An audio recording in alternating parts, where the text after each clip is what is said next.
Hello there, my very good friends, and a warm welcoming good afternoons to you. On this video, WWE are interested in one of AEW's top prospects. A WWE star has been pulled from their schedule following allegations. There's been a major talent relations shakeup in WWE. And news on delays to the WrestleMania XL Behind the Curtain show. I'm Adam Wilborn. Yes. And this is the After News. All right. WWE are interested in signing a top AEW prospect. Is it? Who is that person? What does that say? Nick Jackson. It's not Nick Jackson, although they probably would. Can I try? Yeah, Let go me on. try. Let me get... What's in the box? You pull it out, I'll be really Let's have a impressed. look. If I get this person straight up, I'd like it to be that one. This appears to be one that has never been opened before. Ooh. Darius Martin. It's not Darius Martin. He's great. Either. He is great. You would assume they'd sign Dante as well and get the tag team. But no, the answer is Hook. Of course. WWE is interested in signing Hook, who, by the way, is interested in exploring his options as a free agent when his AEW deal is up later this year. Yeah. This is according to SE Scoops, and one of their sources, who has direct first-hand knowledge of WWE's recruitment, says that they can see WWE being interested in him. Of course they can. He is good. So that's it. That's the extent of the report. There's no word on specifically when Hook's contract may expire, but at 24 years old, it's no great surprise to see that WWE will be interested. No, exactly. He's one of those ones where I don't really keep up with contract statuses of AEW performers, but I thought the moment his comes up, yeah, there will be a bit of a bidding war because AEW have built him up really well. He's stuck in the Jericho vortex for now. Circling the drain, as But prior else. to that, he's obviously looked amazing. He got a whole load of attention. Would it benefit him to go to WWE? I don't know. I can't say. Free agency would make it very interesting for him.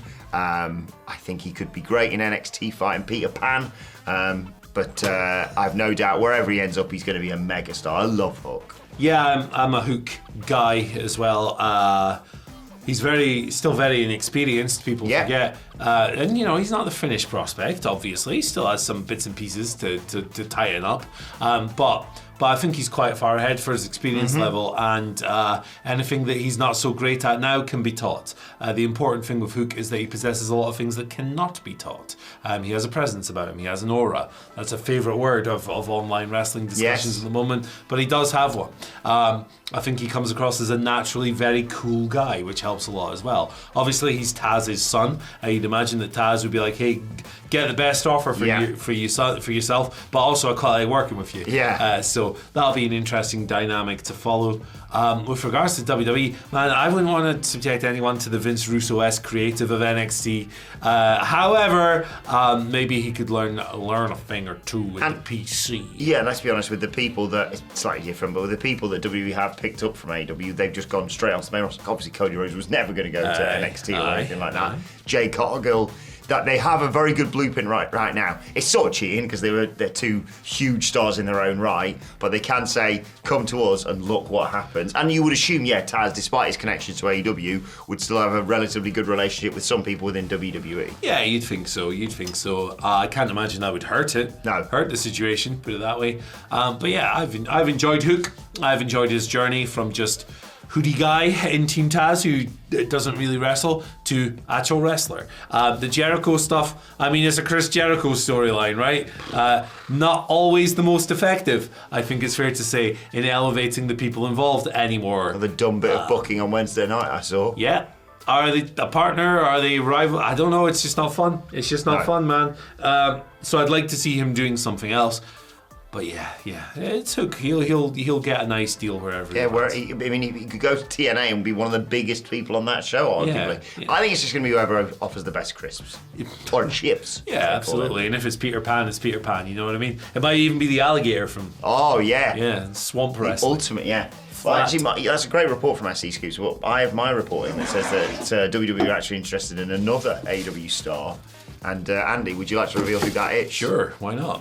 I've got two here. So, brilliant. It's Eddie Kingston. Yes, please. Who they had a tryout before. And Colt Cabana. Well, maybe not, given the current employment situation. I give one of them slightly more likelihood than the other. Yeah. And even that one, I think Eddie's probably best in AEW right now. Do you know what's his surname again? I forgot. Scott.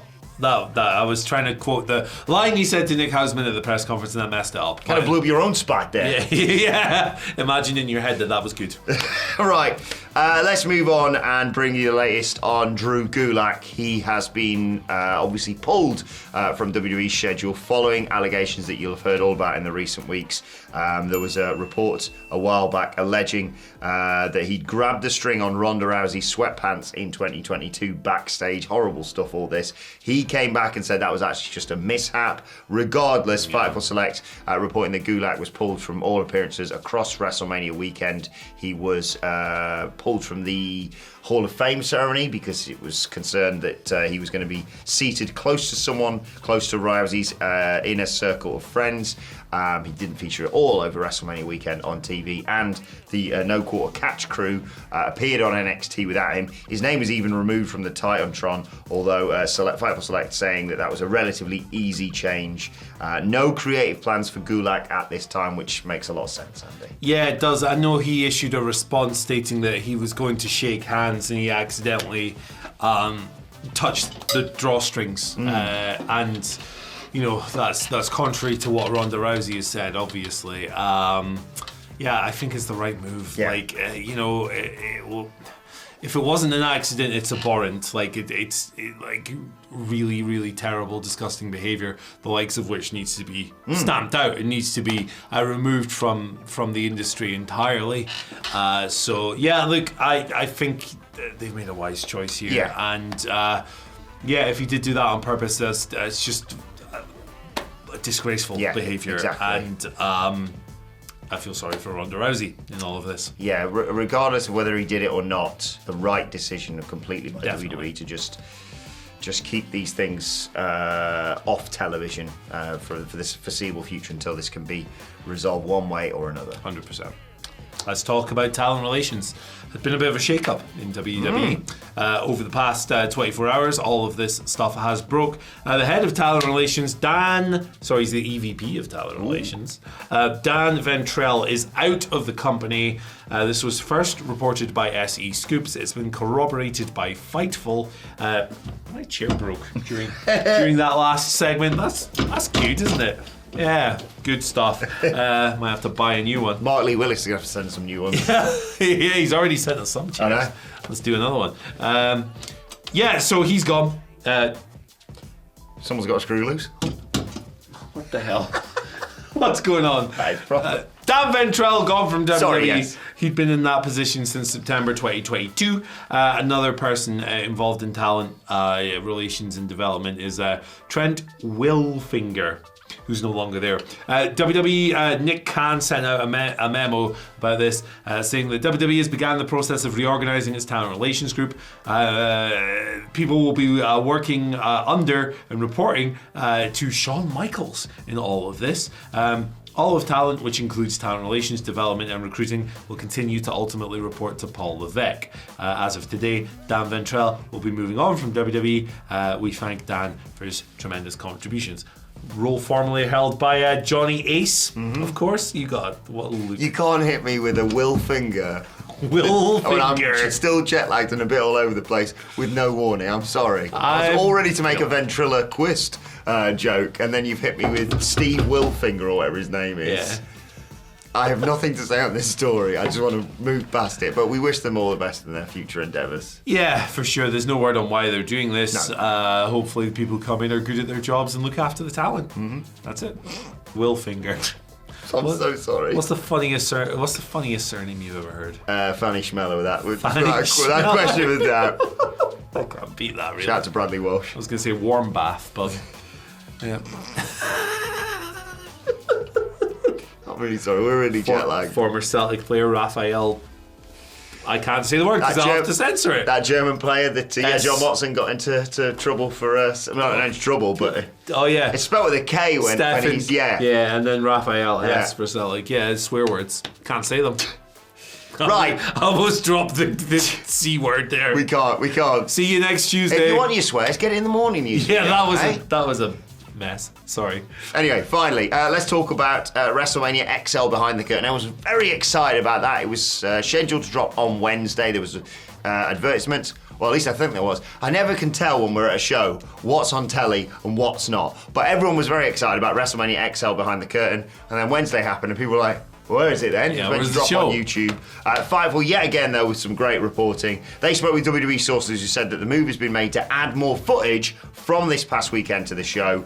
No update on when that's going to drop. I'm glad that they've done this. More footage from this weekend, absolutely love to see that. I'm very excited for when it drops and to relive the highlight of my year, basically. Yeah, it's going to be good. Like, it's going to be a fun watch. Big event, all of that. Very successful event. It's 100% a Dwayne Johnson vanity project, this, isn't it? Because he came back and he totally misread the room on Cody's popularity. Like, he was 100% going to face Roman Reigns. Yeah. And then he was like, oh, we got to pivot. Yeah. And look, the greatest pivot in wrestling history? Very, very close. I give them all the credit in the world for pivoting. And look, I love The Rock. I've said that so many times on videos since we came back and since we went. But yeah, it's 100% him going, oh crap, I need to look good. So bless his little cotton socks. It's going to be good for them. They're always good. So you just have to take them with a pinch of, salt. Like if you, remember the one where they were like, yeah, Vince chose to call it WWE. It wasn't because he got sued by a panda. Nope. Not at all. WWE's version of events is always close to the truth. But yeah, I'm very excited to watch that. And if you want to know what the highlights of our WrestleMania weekend were, check out this morning's news video where we answer a question all about it and talk about, surprise, surprise, CM Punk and AEW and Tony Khan and the Young Bucks and Will Ospreay and all that good stuff. Which, in fact, Andy, if they want to check that out, where can they check it out? They can check it out right here. See you later, guys.